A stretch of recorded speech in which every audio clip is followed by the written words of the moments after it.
Soy abogada dedicada a temas de medio ambiente y de recursos naturales.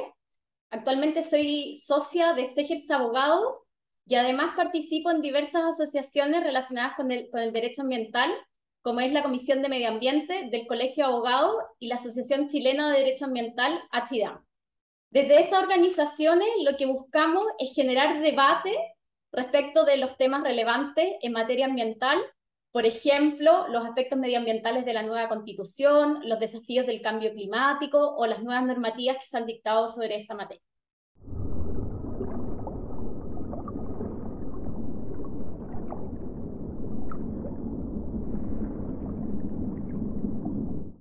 El derecho ambiental es una rama del derecho que busca resguardar las funciones ambientales de los componentes ambientales que pueden ser degradados por la acción humana, entendiendo por componentes ambientales en sentido amplio, o sea, no solamente el aire, el agua o la flora y fauna, sino también, por ejemplo, el patrimonio cultural de una nación.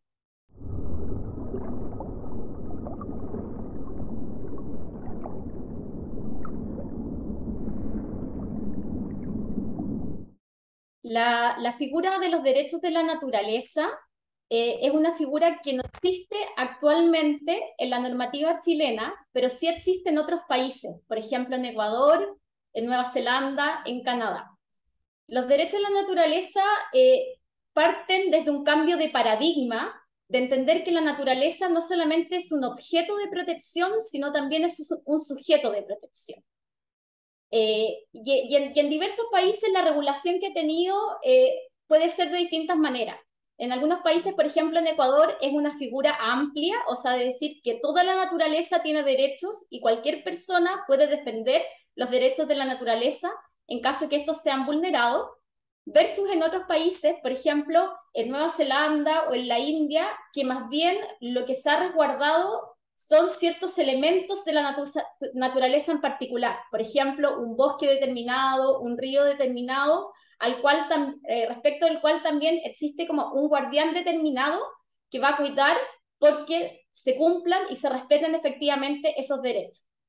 Ahora bien, en el borrador de nueva Constitución que existe actualmente, sí se introduce la figura de los derechos de la naturaleza y en este sentido amplio, que abarca la naturaleza en general y que cualquier persona podría demandar, digamos, por la protección de la naturaleza en caso que se vea vulnerada, sin perjuicio de que igual se crea una nueva figura que es la Defensoría de la Naturaleza, que también va a tener esta función de proteger estos derechos.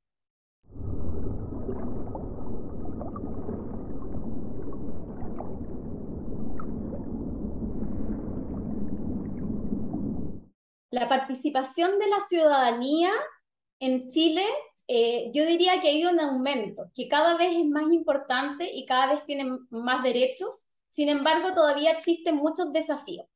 Por ejemplo, una de las principales instancias mediante las cuales se ejerce la participación ciudadana es en el sistema de evaluación de impacto ambiental, en la cual los proyectos son evaluados ambientalmente y existe la posibilidad de que las comunidades puedan hacer observaciones a los proyectos que se están evaluando ambientalmente.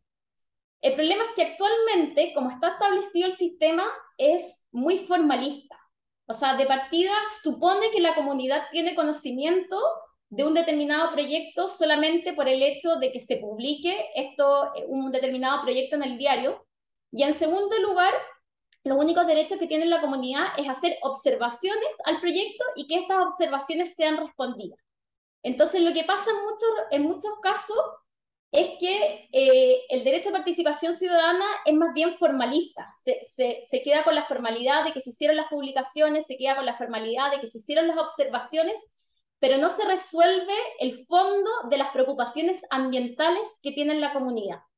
Entonces, en ese sentido, los desafíos que tenemos es cómo hacer que la participación sea de fondo, o sea, que las comunidades efectivamente se enteren de los proyectos que se están haciendo de la zona, de los impactos ambientales que se van a hacer y que las preocupaciones ambientales que tenga la comunidad sean realmente consideradas en el diseño del proyecto, para que el proyecto también sea socialmente aceptado y evitar la judicialización de muchos proyectos, que es lo que pasa hoy en día.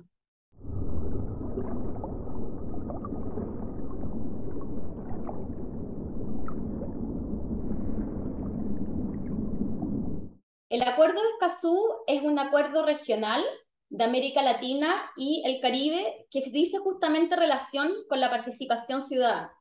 Lo que busca es fomentar el acceso de las personas a la información relevante ambiental y que también puedan tener acceso a esta información de manera fácil y en un tiempo oportuno. En segundo lugar, busca que exista participación pública en toda la toma de decisiones que tengan componentes ambientales o que tengan efectos en el medio ambiente. Y finalmente tiene por objeto el acceso a la justicia ambiental, de modo de que la comunidad pueda recurrir o pueda impugnar decisiones que tienen componentes ambientales. El Acuerdo de Escazú, como otros tratados internacionales relacionados con el medio ambiente, son muy importantes, sobre todo considerando que el medio ambiente uno no lo puede separar como país o país, sino que en general lo que ocurre en un componente del medio ambiente puede afectar a más de un país. O sea, por ejemplo, es cosa ver que muchos ríos pasan por más de un país, o lo que ocurre obviamente en la cordillera o con ciertos animales en el fondo que transitan de un lugar a otro, pasan las fronteras de determinados países. ¿Y para qué decirlo del cambio climático? Que lo que ocurre en un determinado país afecta también a los efectos del cambio climático en otros países. Entonces, esta característica que tiene el medio ambiente exige que también las acciones que tengan los distintos estados sean concordantes entre sí, sean coordinadas. Y lo que ayudan justamente los tratados internacionales es esto, es llegar a ciertos acuerdos a nivel regional o a nivel mundial para que las acciones que se hagan, por ejemplo, para mitigar el cambio climático, vayan en la misma dirección y por lo tanto puedan producir efectos.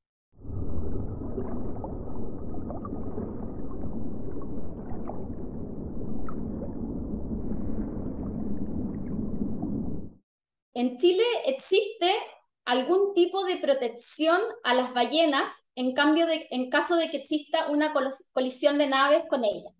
Específicamente el año 2008 se dictó una ley en la cual se prohíbe la caza, captura, transporte, comercialización de las ballenas y que también se establece que las naves tienen que contar con un plan de contingencia en caso de colisión o de daño con cualquier cetáceo.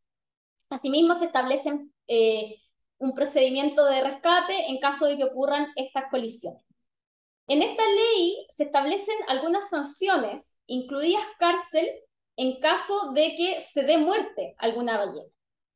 Pero en la práctica es muy difícil también de fiscalizar esto y existe también una excepción en caso de que la muerte de los cetáceos sea una muerte accidental. Entonces uno puede decir que si bien existe alguna regulación, esta claramente es insuficiente y hay que mejorarla. Han existido también algunas iniciativas en este sentido que no son a nivel legal, sino más bien son regulaciones propias de determinados puertos.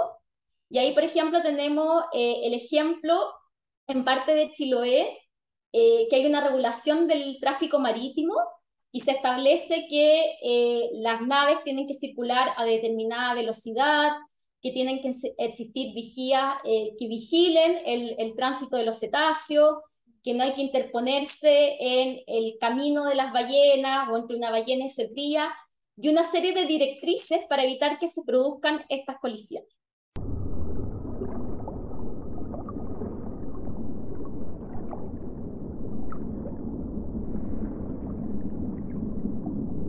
En el proyecto Blue Boat Initiative, en el cual participo, existen diversos objetivos que estamos buscando, pero desde el punto de vista normativo o legal, que es al que yo me dedico, creo que principalmente el principal objetivo es buscar mejorar la protección que tienen actualmente los océanos y principalmente los cetáceos.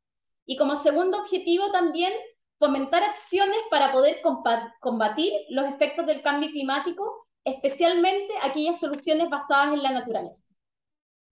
Dentro de los desafíos que se encuentran, yo creo que el primero es tratar de disminuir la brecha del conocimiento que existe respecto de los océanos y de los servicios ecosistémicos que ellos generan, dado que existe mucho desconocimiento en la población de la importancia que tienen ellos en el combate del cambio climático.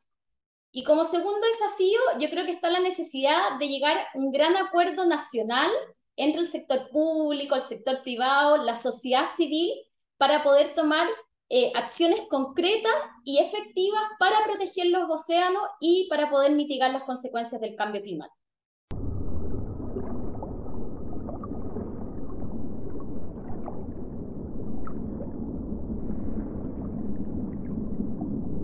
Mi mensaje sería que el cambio climático es una realidad. Produce efectos, efectos que ya los estamos viendo hace algunos años, por ejemplo, en la grave sequía que tenemos, en las inundaciones, en el desaparecimiento de ciertas especies. Y como sociedad no podemos quedarnos con los brazos cruzados. Tenemos que hacer algo y tenemos que hacer algo de manera conjunta entre el sector privado, el sector público y la comunidad. Y dentro de las acciones que podemos tomar, la protección de los océanos es fundamental y afecta nuestra vida diaria, afecta nuestra calidad de vida, afecta a mitigar los efectos del cambio climático por la absorción que tienen de los gases de efecto invernadero. Entonces es hora de actuar ya, no esperemos más y busquemos como cada uno dentro del lugar que ocupa, de las habilidades que tiene y de los conocimientos que tienen, cómo podemos tomar conciencia de este desafío que tenemos y tomar acción al respecto.